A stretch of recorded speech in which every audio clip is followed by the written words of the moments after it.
શ્રીફળ જેવા, સજ્જન વ્યક્તિઓ શ્રીફળ જેવા હોય અને દુર્જન વ્યક્તિ બોરના ઠળિયા જેવા. બોરનું ઠળિયું ઉપરથી કોમળ છે પણ અંદરથી કેવું છે? હે, ઉપરથી તો હૃદય તો હલાહલ.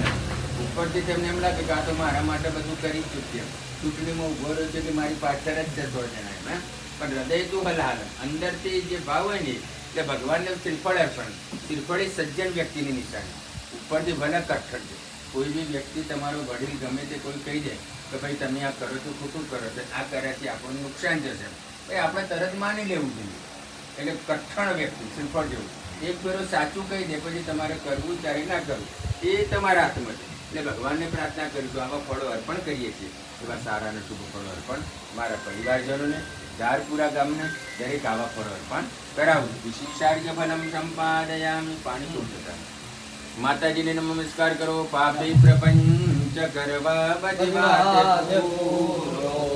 ખોટો કરો ભગવતી પણ હું તમારો, જાડિયા અંધકાર દૂર કરી